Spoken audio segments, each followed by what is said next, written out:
Well, the Blues preseason is officially over and their regular season starts tomorrow, October 8th, against the Seattle Kraken. It's John and Alec with you as always, and we're here to discuss some interesting notes from the end of the preseason and the first practices of the season, as well as the first week of the NHL regular season. The wait is over. All that and more today on Note News.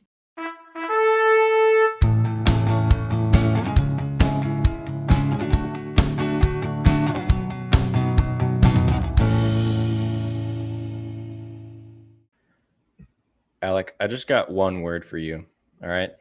And that word, hockey, baby. I guess that was two. Woo! But That's one word. hockey. That's one word. One more sleep, Alec.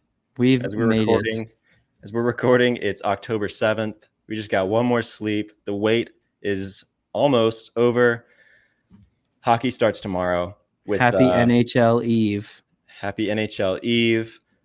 Super exciting. Today we're gonna break down the end of Blues preseason and preview the first week of regular season play that's ahead of them. But before we do, we'd really appreciate it if you would like this video, subscribe to our YouTube channel, follow and rate the podcast wherever you listen, whether it's Spotify or Apple Podcasts. Those are all really the best ways to support us as we transition to the regular season. And we're also on Instagram, Twitter, and TikTok at Note News Pod, so you can follow us there for some cool graphics and additional content. Alec, hockey tomorrow, dude. How you feeling? Are you excited? Just describe to me how you're feeling right now. Awesome. I mean, it's been great, having the preseason is at least something.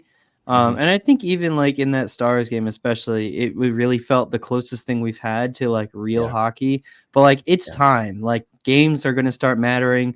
Points are going to start accumulating as Robert Thomas slowly climbs the ladder to 100. And I'm so ready to see this team on the ice because there's a lot to be excited about. There's a lot of still lingering questions, and this should be a very important year in the Blues' growth. They have a real chance to take steps towards that future Stanley Cup winning team. Sorry, I just bumped my mic. I'm too excited. I gotta let it out somehow. But yeah, it's so good to be back. Yeah, no, I agree. And a really important season ahead. We've said it before. I'll say it again. This is like a really pivotal stage of their retool, where they're trying to make some progress here. It's sort of the mushy middle, right, of the retool, and they're trying, the Blues in particular, with this specific retool. They're trying to compete now and compete in the future. Trying to compete, I would say compete for a playoff spot now, compete for a Stanley Cup in the future is sort of how it looks like they're going to go about it. And real quick, before we get started, how would you like grade the offseason if you were to grade it from like A to F, based on, now that we've got the full picture of the offseason, based on all those moves that they made, and based on that goal that I just stated of trying to remain competitive in the league in the short term, while also developing and improving the overall outlook for the long term? How would you grade it? Yeah, I think it's exciting because everything around going into the season, like everyone seems so bought into this team. The front office went out, made the moves to acquire these players, and these new players have been like firmly announcing themselves like, we want to play good hockey for the St. Louis Blues. So I suppose with the retrospective of having watched the preseason and whatnot, I think I'd probably give it like, I don't think I'm going to quite go like an A. I think there's still some holes in the roster and things that you would have liked to address, maybe a defenseman trade or shoring up the depth or some of the draft decisions. So I think I'd give it like a B, maybe a B minus, but I think just like a solid B grade. Definitely above average, definitely like, and then again, we got Texier for a 4th round pick. I'll go a B, maybe leaning B plus. There's a lot to like here, and there are some mistakes probably, but they're not like super costly mistakes. It's just like things maybe looking back could have done a little bit differently. But yeah, passing grade, and I'm feeling good going into the year. Yeah. I think I'm sort of in a similar range. I'm more leaning B minus, sort of on the other side of things. I think the additions that they made were really good. They brought in a lot of young players, maybe not a lot, but some exciting young players between Dylan Holloway, Philip Broberg, Texier, and then a player like P.O. Joseph, who has a lot of upside, kind of a low risk move. I think a lot of low risk moves that brought in some young players that could be around in the long term. The thing I would dock them for is maybe not enough subtraction of some of the things that have bitten them. In an ideal offseason, they could have moved away from some of those aging defensemen. Not because those players are bad. I don't want to criticize a player just for being older than the young players that we're excited about. That's not really what I'm trying to say. I just think with where the Blues are at, I don't think those players are going to be around for the long term once they're ready to compete again. And so I think as soon as they possibly can, it's time to maximize the value you can get in a return for those players and try to move on. But that's sort of like the only thing I would dock them for. I think the offer sheets move was a brilliant way to accomplish that goal of competing short term and long term. And so I think B minus is where I'm at. So if we average the two of us out, it looks like Note News gives the Blues a B for Blues. Anyways, let's go ahead and break down the preseason. We're not going to spend a whole lot of time talking about these last couple of preseason games, just because we're excited to start talking regular season hockey. But this game against Dallas was a good game, like the best game of the preseason, I would say. Yeah. I think it's the Blues' best performance. I think it was the toughest lineup that they faced. It wasn't the Dallas Stars like with all of their main players, but it was like enough of their main players to make it a challenge. Names like Jake Ottinger and net. Rupe Hintz was playing. Some other important names were on the ice there. I think Logan Stankoven was playing as well. So Yep. Probably the best competition they faced, and they looked up for the challenge against that team. It could be a different story if it was the main, the NHL level team, but still they played pretty well. In terms of like individual player performances, Kasperi Kapanen looks hungry. He looks like he wants a spot. He had a goal and an assist. Was really playing well in that game. Philip Broberg scored his first goal as a Blue. Robert Thomas doing Robert Thomas things. He assisted that Broberg goal with a pretty cool play, bringing it around behind net and finding Broberg in the slot for a one-timer, and then also assisting Kyrie's OT winner. So that was a good goal. And then Matthew Joseph scored. For you, what is the biggest takeaway from this first game? Or not this first game, this last game against Dallas in the preseason? What's the main takeaway here? I think it's the closest thing that we've gotten to seeing like this roster in its full final form.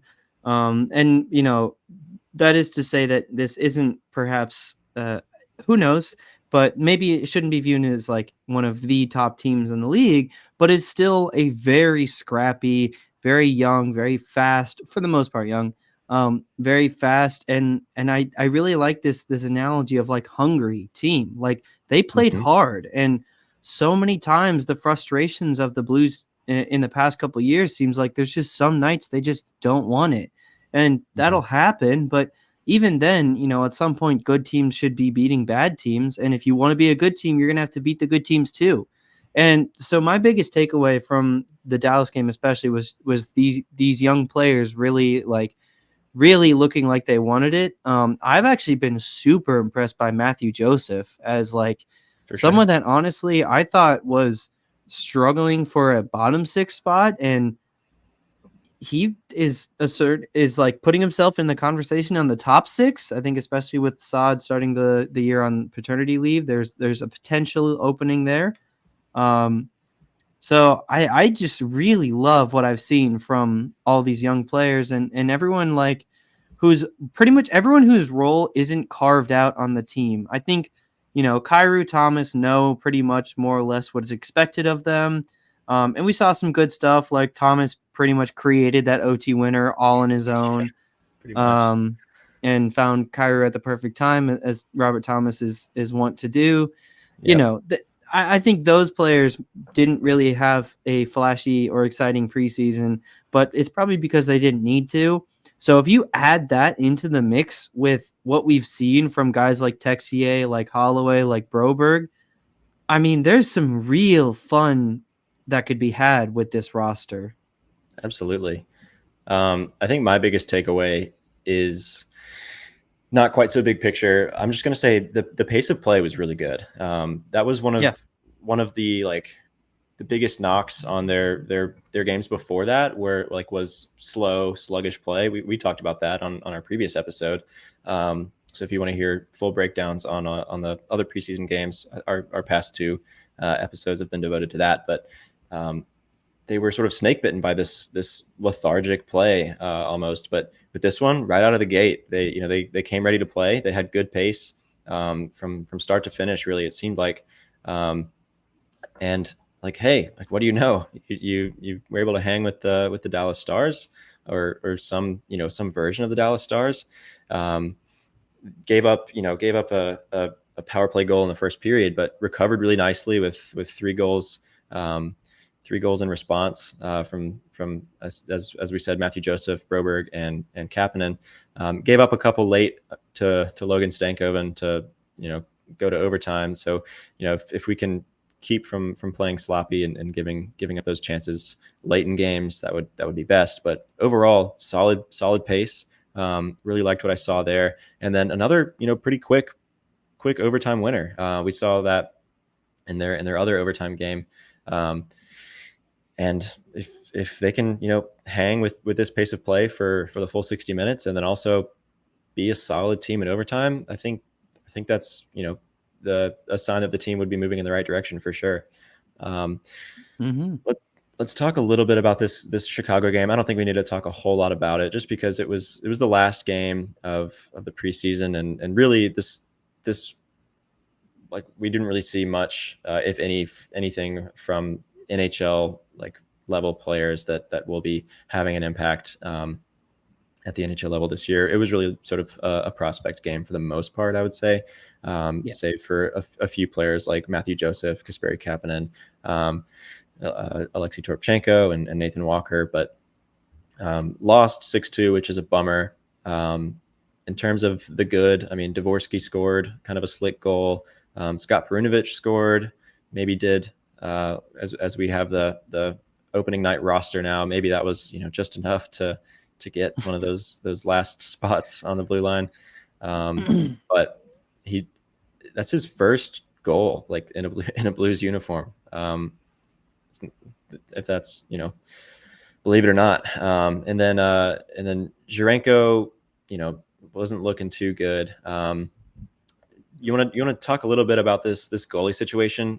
We talked about how one of the strengths of the preseason was the goalie performance. We saw Colton Ellis, Jordan Bennington, and Joel Hofer have really strong preseason goaltending performances, but with Jurenko, he was kind of the exception to that rule. And talk a little bit about like some of the poor play we saw from him, and then does this maybe lead to a shakeup for that starting spot in the crease in Springfield? I do think there's going to be a really interesting position battle in Springfield.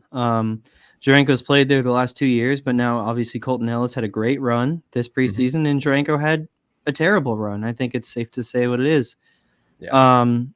Jurenko is 23, so still pretty young, even for a skater if he was, which he's not, he's a goalie.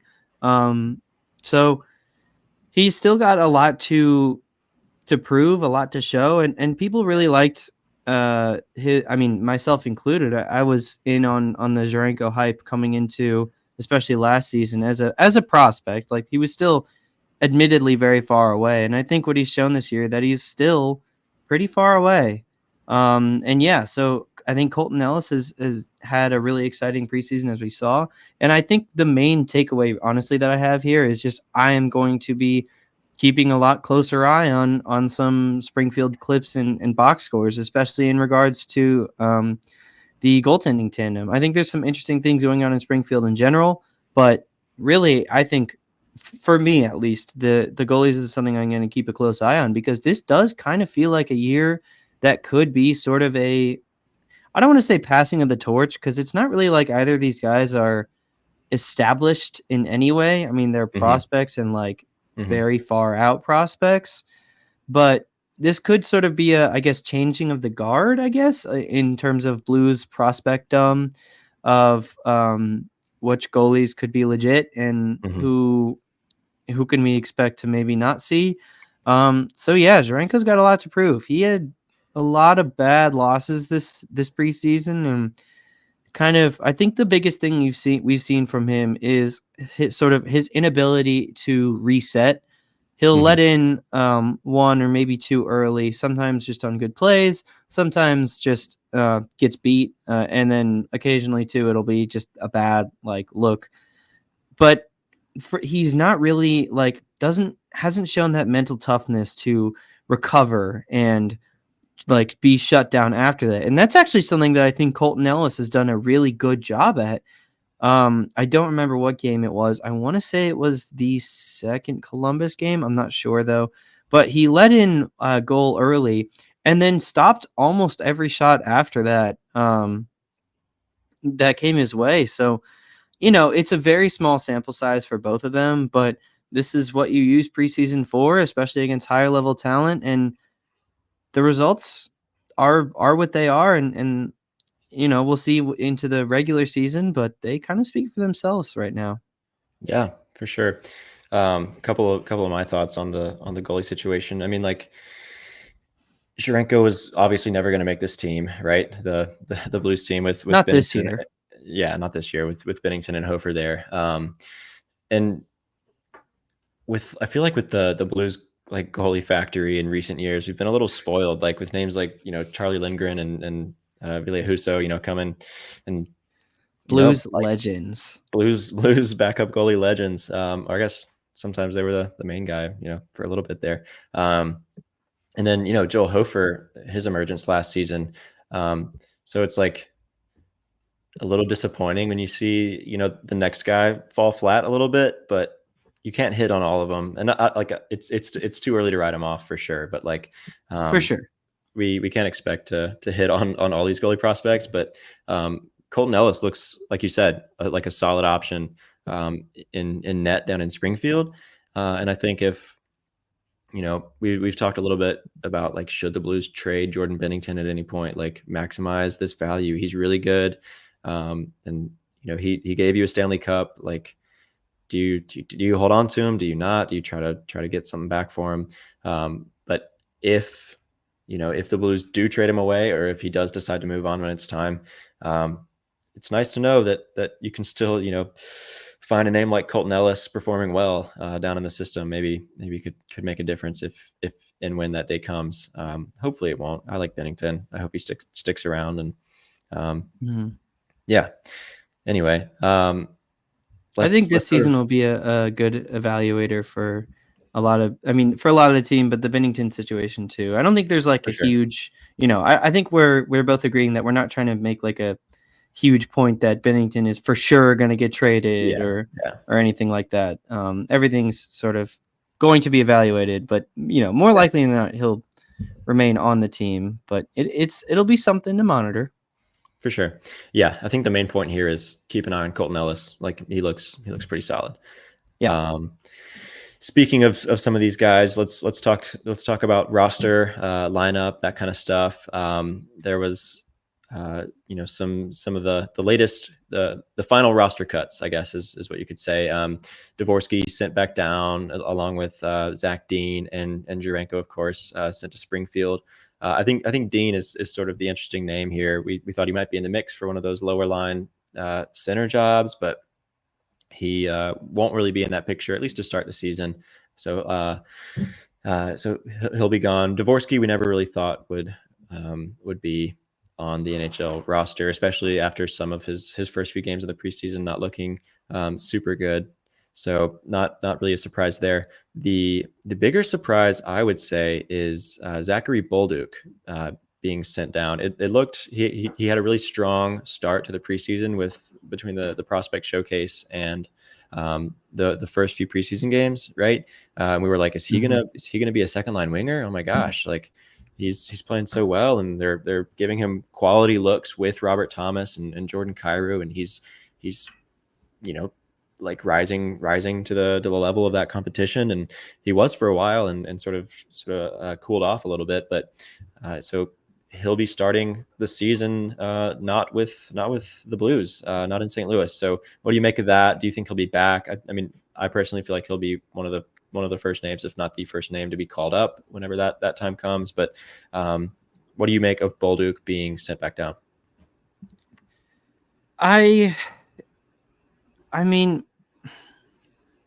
I kind of see both sides on it. I Mm-hmm. think that they're playing it very safe with him.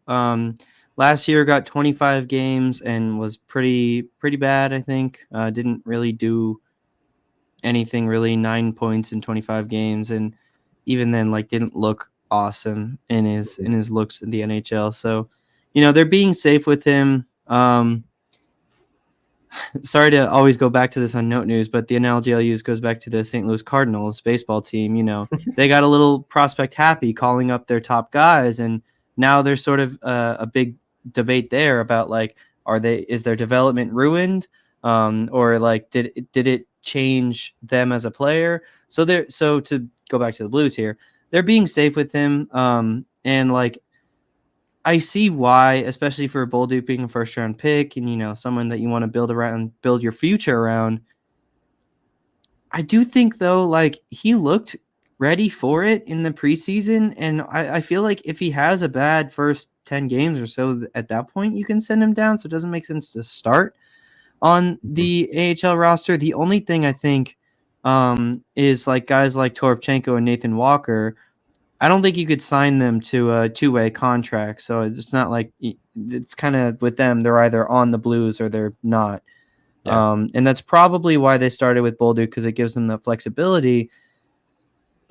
But if I'm being honest, I would rather have Bolduc than any of Toropchenko, Nathan Walker, or Kasperi Kapanen. And respect to those players, I don't mean to entirely just like hate on them.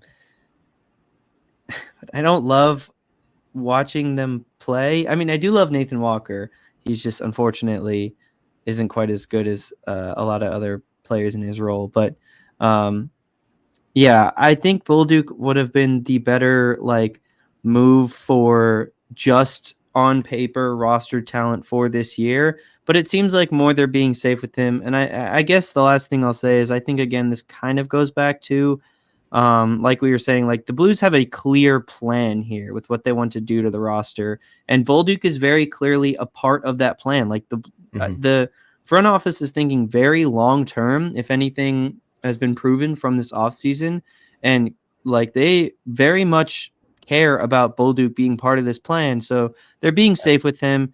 And I get it. I probably wouldn't have done it, but I don't think I'm going crazy because this was their decision. Yeah, that's fair. I think, like I said, he'll be one of the first names called up. So For if and, sure. and and when that day comes, I think we can hopefully get a real good look at him. But again, like you, I was a little disappointed that he didn't make the cut, especially like over some of those names, like you mentioned, Nathan Walker, Kasperi Kapanen. Although Kasperi Kapanen um, really took advantage of the end of preseason and played his way into a spot for sure. So if he can keep that up, then it could be a different story. But like you said, Bolduc being a part of the long-term plan, I would love to know a little bit more, like concretely, what we're getting from him. So like what's his upside, what's his ceiling, what's his floor, that kind of thing, and that'll really only come with more sample size. So we'll just have to wait until we get that to continue that conversation. The Blues have like officially released their opening day roster. I'm just gonna run through this really quick. And this is going to be a lot of names in a row, so just bear with me here. But I think it's worth mentioning, all the names that made it onto the opening day roster. Starting with the goaltenders, obviously Jordan Bennington and Joel Hofer, no surprise there. For defensemen, you've got Nick Leddy, Matthew Kessel, Philip Broberg, Colton Parayko, Ryan Suter, Justin Falk, Scott Perunovich, and P.O. Joseph. I think The surprises, or I guess interesting points, if any, are Scott Perunovich and P.O. Joseph being there. Maybe not a surprise, but it is an interesting point. Thinking about the sort of the last the seventh and eighth defenseman left on the roster, so we can get into that in a second. And then for the forward group, we've got Alexander Texier, Robert Thomas, Jake Neighbors, Braden Shen, Jordan Kyrou, Matthew Joseph, Radek Faksa, Nathan Walker, Dylan Holloway, Alexei Torpchenko, Kasperi Kapanen, and Pavel Buchnevich. I think that group, there's really no surprises. That's sort of what we've been expecting it to shake out as. There was a little, I mean, I guess we just did talk about how we were surprised Bolduc was sent down. A little sort of gray area with Torpchenko, Walker, Kapanen there at on the lower lines, but again, when you consider player performance, especially recently, I think that's pretty straightforward there. Let's talk about this defenseman group. Scott Perunovich, P.O. Joseph. Do you think these are like the right names to be like the seventh and eighth defenseman on the roster? Real quick, the sort of speaking of roster cuts, like we just talked about a couple minutes ago, Tyler Tucker was put on waivers and he cleared, so he'll be in Springfield, but he was one of the names that was potentially in the mix. I think it was probably the right decision to put him on waivers as opposed to one of these other guys who at least in P.O. Joseph's case, had a pretty decent preseason. Scott Perunovich was like pretty middle of the pack, but I think I would rather have him than Tyler Tucker. What do you make of this lower end of the defenseman group? I think there's still a lot of testing to be done, which is unfortunate going into the season with a lingering question like that. And I think for the most part, Perunovich and P.O. Joseph are going to be like only used in certain games, playing rotational roles like Joel Hofer will be doing. Mm-hmm. Although obviously that's different, the team values Joe Hofer a lot more. That's not what I'm saying. Yeah, I think it's mostly just to have defensive depth, especially with the guy like Justin Falk, who's had some injury history, and Matthew Kessel's still pretty unknown. I guess to that end, P.O. Joseph is a pretty unknown, and we feel like we know what Scott Perunovich is, and it hasn't been awesome. But, they've got their forward set, and I guess having two extra defensemen will get you in a more stable place versus like if you had 13 forwards and 7 defensemen.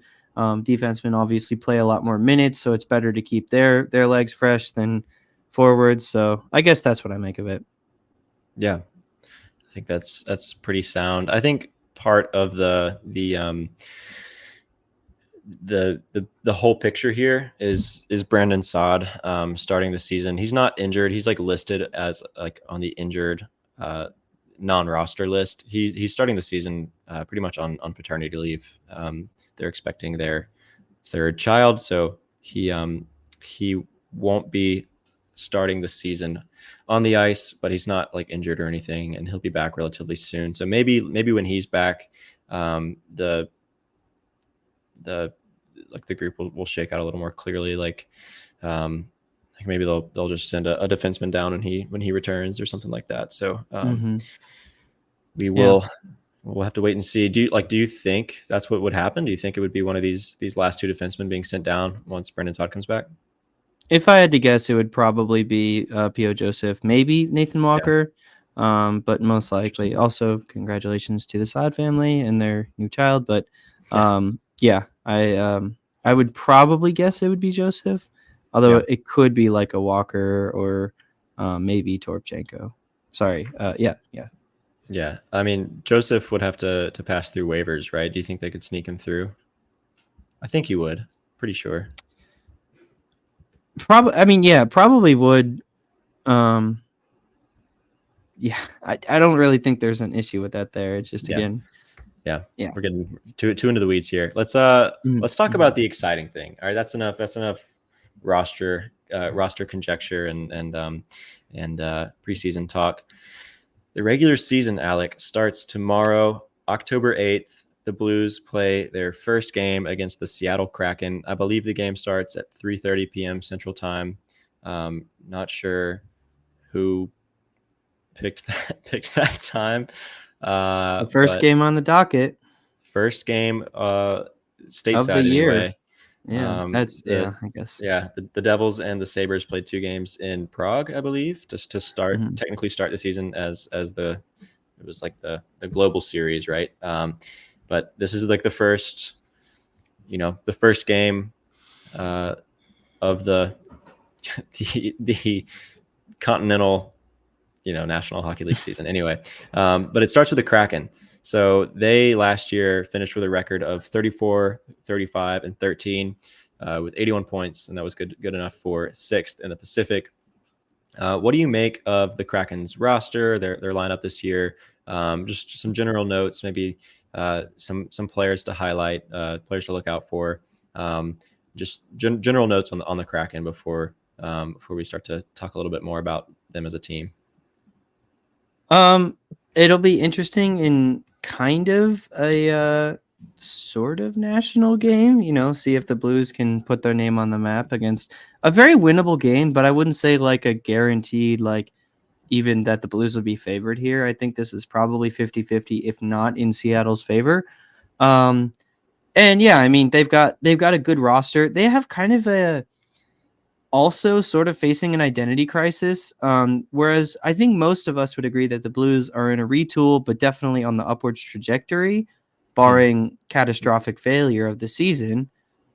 The Kraken, to me, are kind of at the precipice in their retool of like, this could start to trend towards a positive direction, or this could be really bad really fast.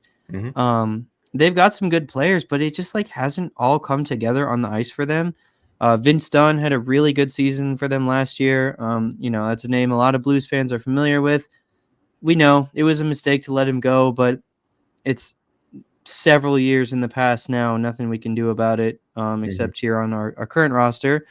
And yeah, I mean, even like their top three and definitely their top six has like some good players. Also, new addition Chandler Stevenson and Hmm. Burakovsky missed a lot of last year, but it still just like hasn't all come together except for that one year they made the playoffs. But even then, like they were winning games in a lot of very random ways. Like it was kind of pretty clearly unsustainable. It was just so fun that everyone was, bought in. But Hmm. so yeah, I would say this is going to be a good litmus test for both franchises with kind of a national eye on them. I wonder if there will be any extra pressure from the players on the ice.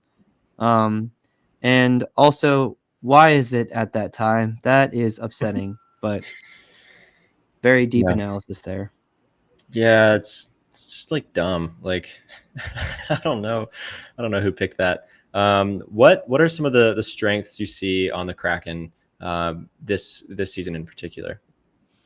I think the Kraken have a really high potential. I think they've got a lot of very good skill players. Jordan Eberle, Jared McCann, former favorite of mine, Jaden Schwartz has a really good niche. Chandler Stevenson plays pretty hard. We'll see what Shane Wright can be. So I'm listing a bunch of names here.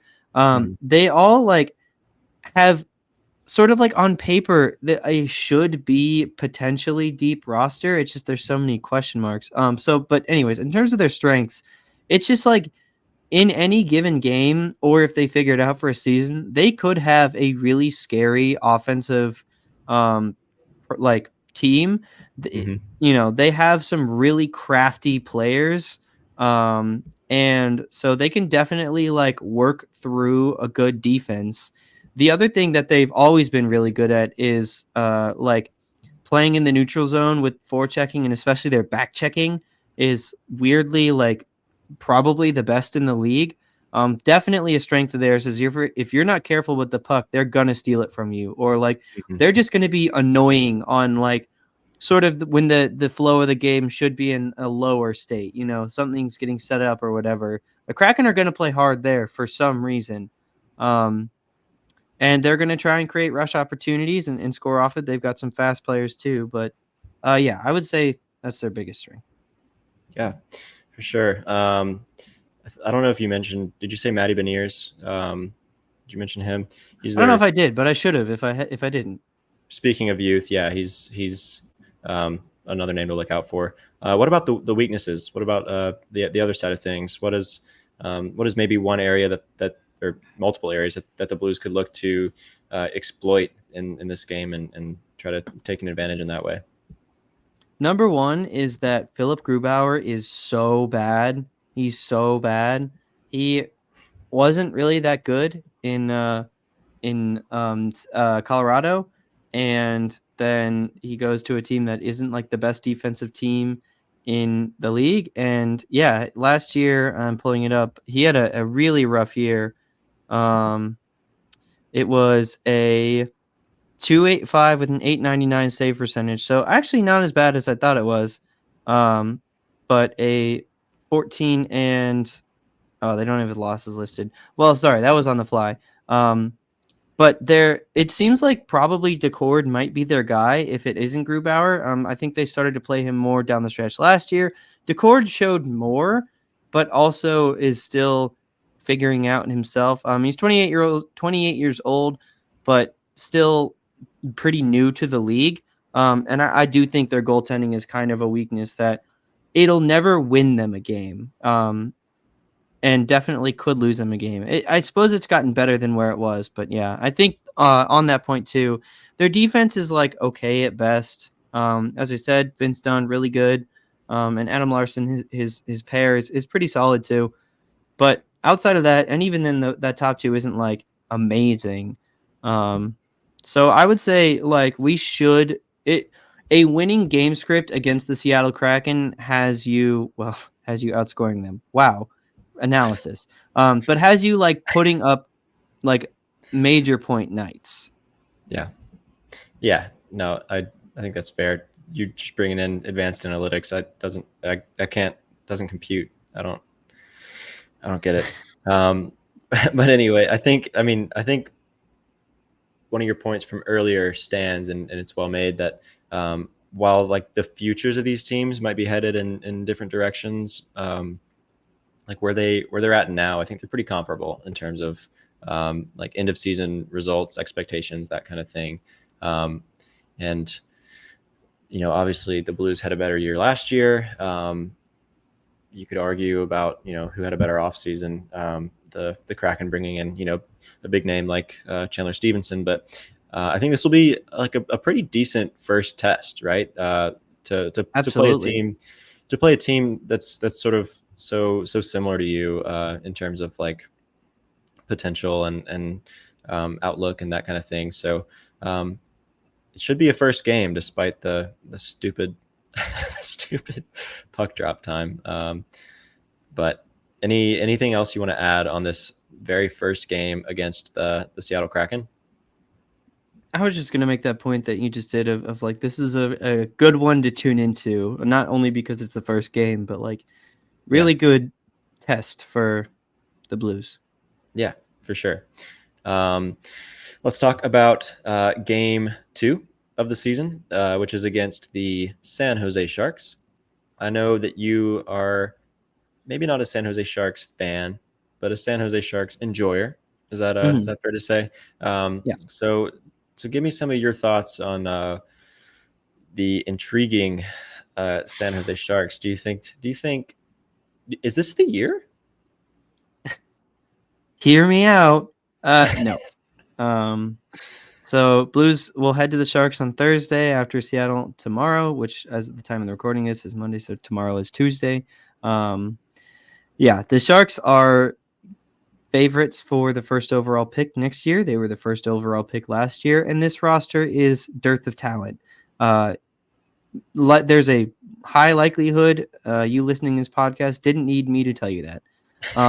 But I do think in terms of the Blues season here, this I get it's only game 2. This has to be a win. This has to be Yeah. a win, and anything short is unacceptable. Even if it's a kind of unconvincing win, you know, grit it out, tough it out, get the win. Because we saw last year Hmm. not beating the Sharks a single time put just the most like the nail in the coffin of the season and drove a nail through my heart and probably the hearts of many other um, fellow fans. So Hmm. yeah, Hmm. this can't be like a trap game, starting out on a road trip, long travel time, whatever. Like, no, this needs Drew Bannister and the players need to go out um and perform. But in terms of the Sharks team, I would say their top skaters probably as of right now Tyler Toffoli, Hmm. um, and then we'll see what Will Smith and Macklin Celebrini look like in their first time in the NHL. Yeah. Smith was, of course, drafted, I want to say fourth, maybe third overall last year, and then Celebrini was the first overall pick this past summer. And they're very exciting young players, but they are young players. And this will be their one of their earliest games. So yeah, I think this just goes back to like this has to be a win, and it's hard to react so early into the season, but this is definitely one that I'm not gonna hold back if the Blues drop this one. Yeah. We that was, I think, one of the things we talked about on our very first episode of Note News, sort of breaking down last season. One of the things that went wrong was playing down to bad opponents, and it wasn't just the Sharks, right? Obviously, this was like the most glaring example, losing all three games. It was three, right? Yep. Yep. To the worst team, literally the worst team in the league. That's just like unacceptable. So something that they've got to start strong. They did just have a coaching change, so maybe whatever David Quinn's game plan was against the Blues won't translate to their new head coach, and we'll be able to steal that one. All right, Alec. Strengths, Pass. weaknesses. Like everything. Like Yes. I guess if there is a way that the Sharks can beat you, it's like gonna have to be probably Smith and Celebrini doing something insane, Yeah. which they could be capable of. We truly just don't know. But yeah, I mean, I feel like their goaltending situation should be better than it was last year. Hmm. Still not very good, and their defense is atrocious. I think their offense has some pieces. I'm not gonna say they're good, but this has to be another like you score more than the opponent. This has to be another like take advantage of their bad defense. Same with Seattle. Yeah. Yeah. Totally agree. Maybe I don't know. Maybe like Macklin Celebrini will be absolutely insane and will carry the team to an early win, but I sure hope not. I don't know. I'm just like I want to say like of course the Blues will win, but obviously after last year, it's like I want to be. I'm not so sure I can say that. So they better. I'll just leave it at that. They will play their third game of the season the following night, Friday, October 11th, at Vegas. They'll play the Vegas Golden Knights. Um, these two games airing at a more respectable hour, I guess you could say.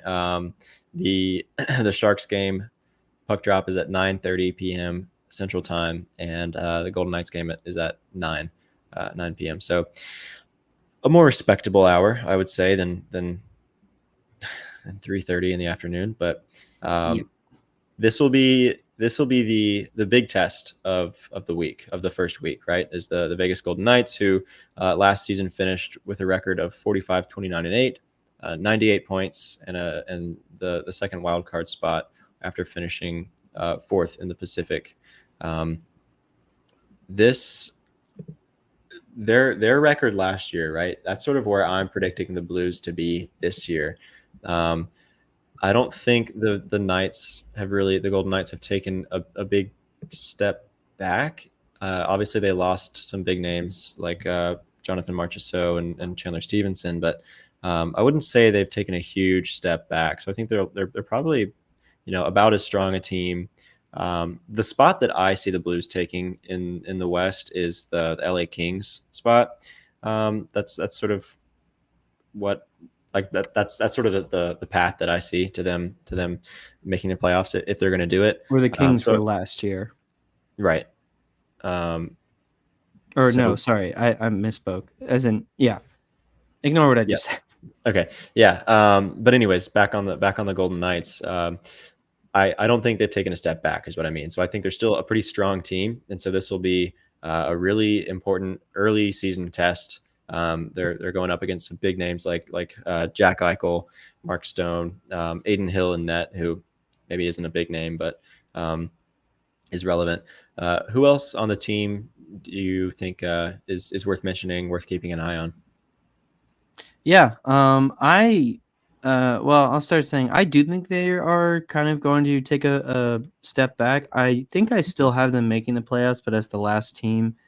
Although I do think it's between them and the Kings. But anyways, Yeah. this will be, as you said, a big test for the Blues because the Golden Knights are a really good team. They've been one of the best teams. I mean, we all hate to admit it, but they've been one of the best teams in the West for the past 6 years, probably, and won the Stanley Cup 2 seasons ago. And a Hmm. lot of that core is retained. A lot of it's older, and some of it is definitely moved on. But they still got some really good players, as you mentioned. Or sorry, you mentioned their departures, or no, Hmm. okay. Excuse me. I'm all over the place right now. I mentioned Mark both. Stone, Yeah. Jack Eichel, you mentioned. Also some uh, heartbreakers. Ivan Barbashev, Alex Petrangelo, my favorite Sad player. face. Yeah. And it seems like they really like playing for the Golden Knights and have sort of embraced this kind of a-hole mentality, which even more sad face. But anyways, this will be a good test for the Blues, and I think this is one that they're really going to have to scrap out if they're going to get a win here. Hmm. Playing back-to-back nights is never easy for an NHL team, and the travel time isn't that long, San Jose to Las Vegas, so it shouldn't be too long of a flight. It won't be like a super late evening, early morning, or anything. But still, back-to-back nights. Whereas the Golden Knights play on Wednesday at home against the Avalanche, and then against us at home on Friday. So they're on just a normal schedule, haven't traveled at all. So this is kind of like the Golden Knights this year at full strength. And I do think kind of both of us touched on this that like this could be a team that the Blues are potentially their biggest competition for a playoff spot this year, Hmm. depending on how the season goes. Yeah. So it could end up being a really good game, or at least a very telling game. In are the Blues ready? Are they able to hold up to it, or is it still the early season? Like woes have to get sort of ironed out before we can really see a Blues team that can compete for a playoff spot. But in Hmm. what should be a really competitive Western Conference and a really competitive Central Division, this is another really like important one to watch, I think. For sure. Yeah. So those are the matchups for the week. After that one, they'll have a few days off before they face Minnesota next Tuesday. So we'll talk more about the future matchups a little bit closer to those dates. But let's wrap up by talking about some lingering questions that we have about the Blues as a team, sort of the way some of these lines will shake out, some different roles for specific players, that kind of thing. Um, but before we do wrap up, I just want to get the plugs in one more time. So like this video, subscribe to our YouTube channel, follow and rate the podcast wherever you listen. We really appreciate all of that. You can leave comments on Spotify now. I don't know how much we've mentioned that, but if you want to leave a comment, if you're listening on Spotify, we would read those as well. So we really appreciate all that. And again, we're on Instagram, Twitter, and TikTok at No News Pod, so you can follow us there.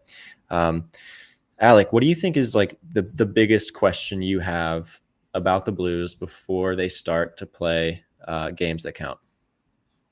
I think this wasn't my question going into the season, but after watching preseason, I'm just so curious about this top six. I think I had bigger worries before then, Yeah. that are still kind of worries, but like truthfully, what is the top six going to end up being? I don't know that it's possible to like guarantee, at 12 games in who's going to be playing where. Hmm. Obviously, what seems set right now is that Robert Thomas is the 1C, Yeah. Pavel Buchnevich is the 2C, and that seems like set. Yeah. And then Kyrou is going to be in the top six. Yeah. Outside of that, I truly don't know that there are any like for sure locks, Yeah. which is so fascinating. So like for Does sure. Kyrou start on the first line? I feel like he's probably going to start on the first line, but he could probably get moved down pretty fast. And then, opposite of him, will they put Jake Neighbors? Will they put Dylan Holloway? Um, moving down onto the second line, is that going to be Texier and Neighbors or Texier and Holloway, depending on wherever they play? Is Kyrou going to be moved down to the second line to start? Or, I mean, heck, is Matthew Joseph shown enough to show that he's a middle sixer, not a bottom sixer? Hmm. He certainly had an exciting preseason, and I think he's probably not starting on the top six, but like I think by a week or two in is when we could definitely start to see some roster shakeups. So yeah, I Yeah. mean, I'm curious. I guess we've talked on it previous episodes, but I guess now having seen all of preseason, have your thoughts changed at all about who should be on those first and second lines? Um, I have like a lot of thoughts swirling around, honestly, like at once. So I'll start by sort of talking about the practice lines from earlier today during the Blues practice in Seattle. The top line was Holloway, Thomas, and Neighbors. Um, the second line was Texier, Buchnevich, and Kyrou. So since we're talking about the top six, I'll leave it at that. Um, we were like, I've been trying to convince you a little bit and convince some of our viewers that I think Dylan Holloway could make it to the second line by the end of the season. I thought he'd be starting on the third line. That's sort of how it looked out. That's like all signs pointed to him starting around there, including like Doug Armstrong saying that he thought Dylan Holloway was a top 9 player, right? So it's like that's a pretty obvious number. He wants him to start on that third line, but it looks like he might be starting on the top line, like it or not. Like I'm not so sure. I personally think that top line should be again Thomas, Neighbors, and Kyrou. I would love, love, love if they could figure that out. Again, we talked last week. Should Kyrou and Thomas be split up? We gave our thoughts on that. So if you want to hear all that fleshed out, check out our previous episode. But I think given if you're not going to win a Stanley Cup this year, right? Like it's not going to happen. Uh, give Are you those still a three Blues some hater run. now? Okay. I said they would finish with 98 points. I think they make the playoffs. I just think they get squashed. Anyways, why Getting a not little ahead of ourselves. why not use this season to let them try to figure it out, right? There's a new coach. These players are obviously getting better. Kyrou's play away from the puck is getting better. If they can just like figure it out, like that could be lightning in a bottle, I feel like. So anyway, uh, Holloway might be on the Yeah. top line. I think where it gets tricky though, right? If you were to say Holloway should be on the second line, right? Then you've got Texier and Holloway on the wings with Buchnevich in center. Someone who probably needs at least one experienced player on the wing with him to be effective. So that's sort of where it looks like Kyrou would slot in. Hmm. Another sort of permutation of that could be Shen on the wing, right? So, for example, we got Kyrou on the top line, Holloway moved down maybe to the second line, and then Shin moved up from where he's been practicing on the third line at center, moved up to one of those wing spots, and then someone like Texier slotting into the 3C spot. So like there's some names in there that you can work with, and it is like a nice luxury to have that you have so many names that can mix in and out. I personally, like I said, want to see Kyra on that top line with Thomas and Neighbors. But that being said, I don't hate Holloway on the top line with Neighbors. I think Robert Thomas is Yeah, an I don't hate experienced it enough either. center. I think he's an experienced enough center to have success with two young players like that. I think Holloway's speed is exciting. Like a couple of power forwards with Jake Neighbors and Dylan Holloway could be really cool. If Holloway can chase down those pucks and get them to Robert Thomas, like, I mean, that could be cool. Holloway chases it down, gives it to Robert Thomas, and Robert Thomas finds Jake Neighbors, and Jake Neighbors explodes for his 70-goal season. But anyways, Right. um, I don't know. I kind of rambled there, but do you have any additional thoughts based on those things that I said? I mean, it's just not a ton. It's just like so fascinating, and I think the big one for me is like Texier playing all the Mhm, way up here, and it's kind of like not even a question that he should be on the second line. It's just mhm. awesome, and You so were on it cool to early, my see. man. hmm Yeah, Um, Yeah, I am fascinated. I'm not even really sure what I would do because I feel like Holloway and Kairu kind of have similar skill sets. Holloway's a little bit more versatile, I think. Kairu's a bit more of a specialist. But like, yeah, do you want them together because of that, or do you want to split them? And for that reason, is that why Kairu's on the? And you've seen Kairu play well with Booch, so yeah, I'm also going to end up rambling if I go down that rabbit hole. I'm just yeah. super fascinated, and that is my number one like what I'm most interested to see. Yeah, I think we'll just have to wait and see like how things shake out after a few games. We get a little bit of a larger sample size in games that count, seeing how these things work. But again, this will be complicated. Uh, this will sort of be changed when Brandon Saad comes back. It'll sort of develop into Right. maybe a different picture. Um, what about like Texier versus Matthew Joseph on the second line? Do you think there's like, I mean, like you said, it looks like Texier. It's his job on the second line wing. Joseph, as you said earlier in the episode, has had a fantastic preseason. Do you think maybe if Texier doesn't get off to the best start, that Joseph could see some time in the top six? For sure, because they invested just about the same thing to get both of these guys for whatever that's worth. And yeah, that could be an interesting little shuffle of the board piece. I think Mhm. by the time you're ready to make a move, Saad will definitely be back too, and Yeah, throwing his hat in that ring. I think Saad's probably above Joseph on the likely to be moved up um, line, and maybe yeah, Texier is just sort of a placeholder now, or Holloway if he struggles to start the year. yeah. Um, yeah, it's just so interesting. I'd really love to see Brandon Saad on the third line. Honestly, like I feel like no matter what line you put him on, he's gonna do what he's gonna do, and he's gonna score 20 to 25 goals, and he's going to be solid. And it doesn't really matter who he's playing with, honestly.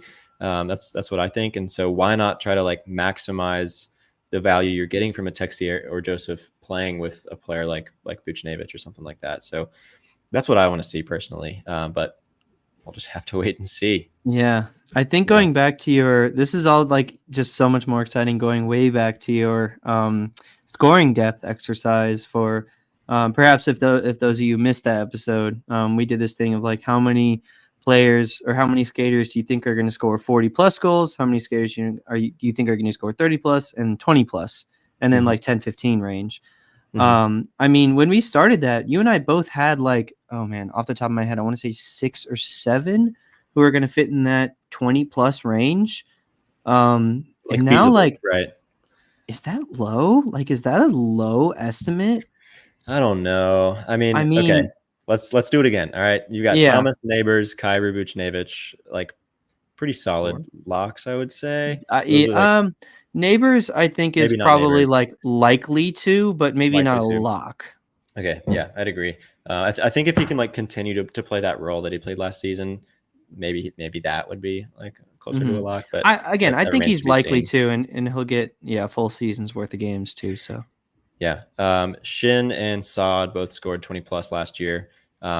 We see them doing that again. Saad, Maybe yes. Saad, we could yes. say to be fair, like we'll say one yes, one no. So Sod yes, Shen no, probably. That's what I think. I think Saad, yes. Shin, no. So that's Um, 5. that's five. And then between Holloway, Texier, Matthew Joseph, and Zachary Bolduc, I feel like you've got to have like at least one of those hit, right? At least one, and maybe likely two, especially if Holloway and Texie are getting looks on the second line, or if eventually Boldu comes up and plays on the second line, or if Joseph plays away in the second. Like if they're playing those types of minutes, you got to think that they're producing. Yeah. And this is a conservative estimate. We've already got 7, with room hmm for at least 3 more Yeah. for 20. Again, Like this is yeah.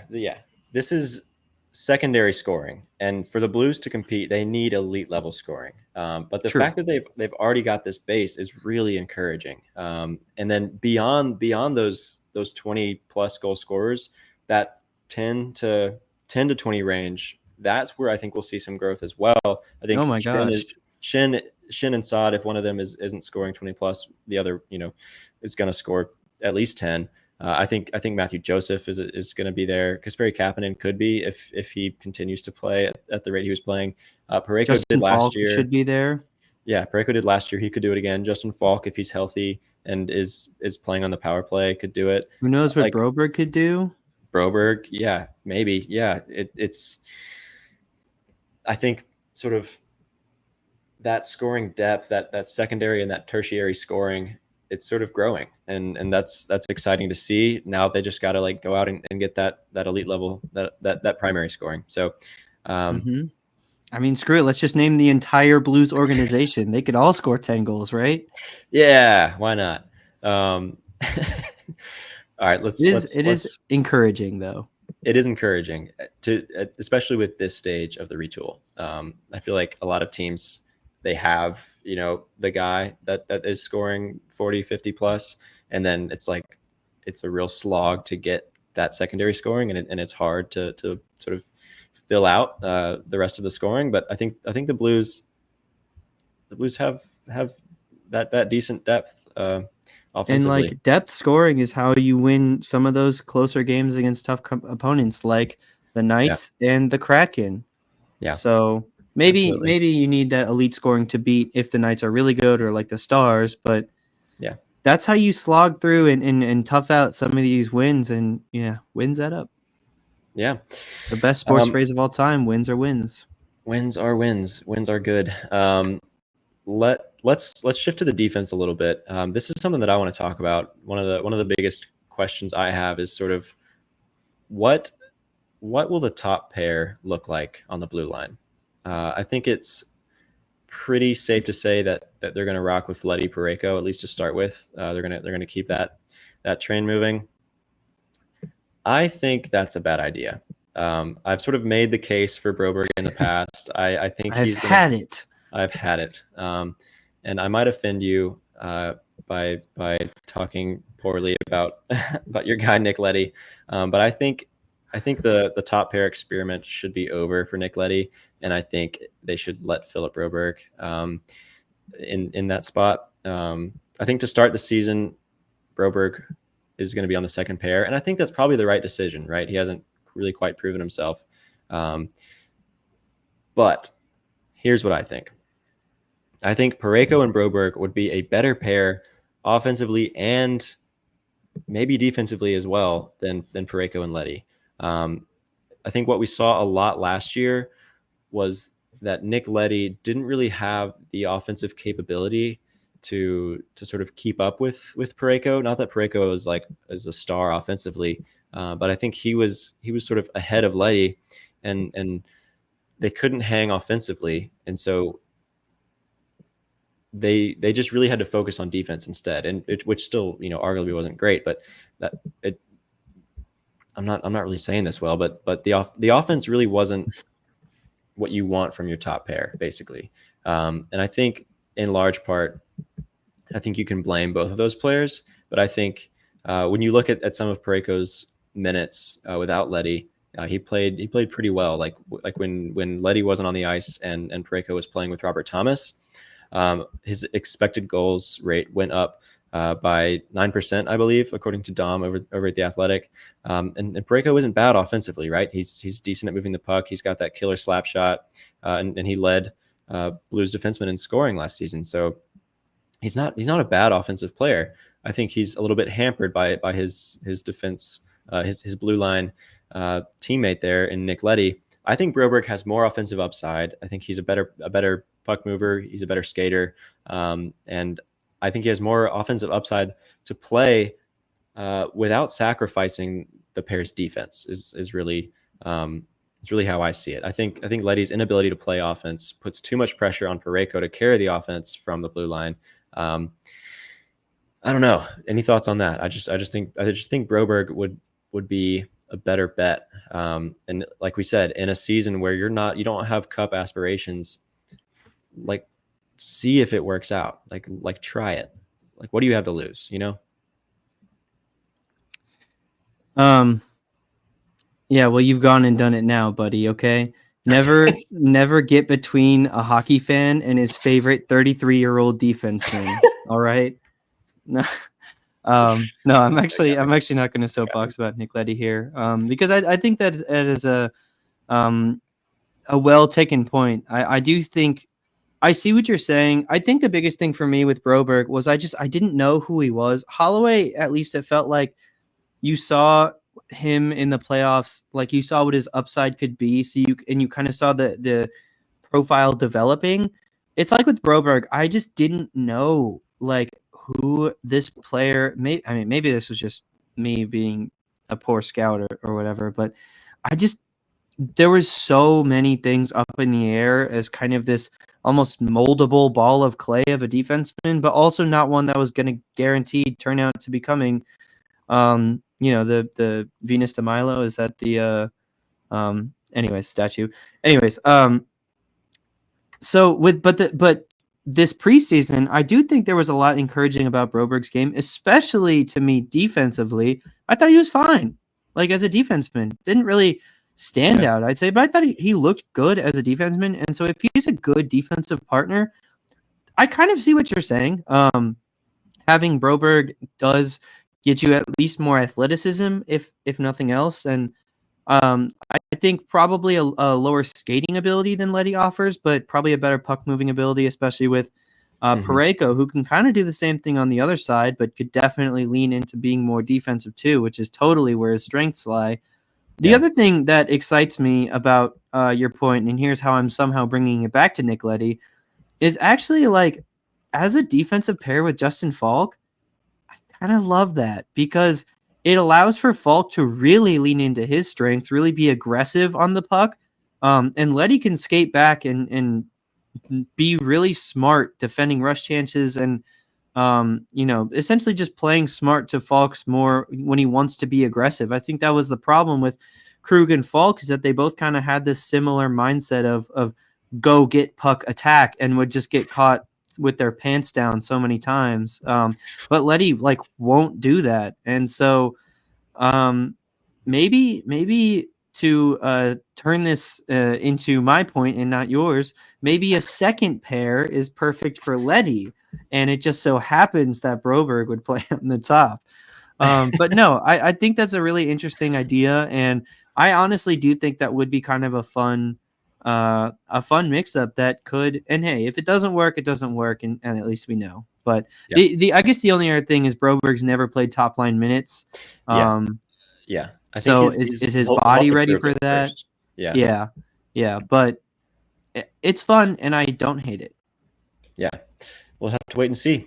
Like I've been saying this whole time, I'm just gonna have to wait and see. But we're gonna be here to cover it. There are some lingering questions. Do you think on the power play? I mean, Falk showed some promise in the preseason. This was a big issue for the Blues last year, obviously.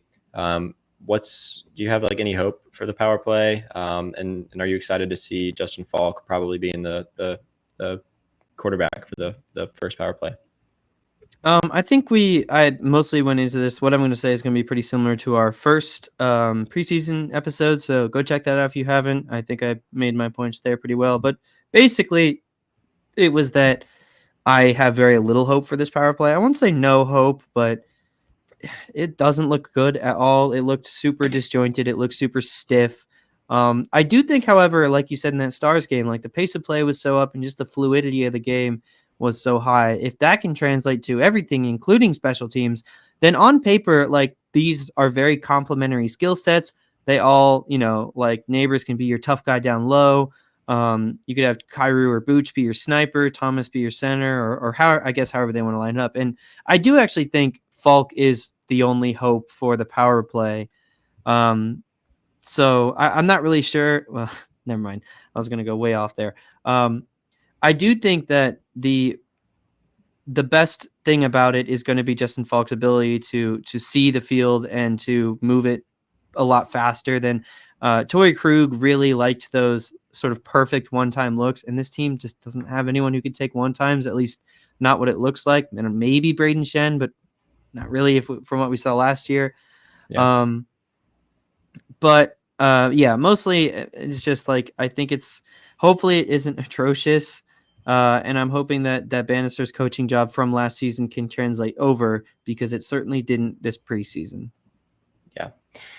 think that's all fair. The last question that I have is will they shoot the puck enough? That's one of the criticisms we see, at least from some of those top lines, is they're really, I think the word you used, the term you used the last episode was pass happy. They're pretty pass first. One interesting stat that I think is important to pay attention to as we move into the new season. So last year they were in the bottom 5 in the league in shots per 60 minutes, goals per 60 minutes, and scoring chances per 60 minutes. And really what held them up last year was Jordan Binnington being an excellent goaltender, Joel Hofer as well, and then Robert Thomas creating plays on the offense.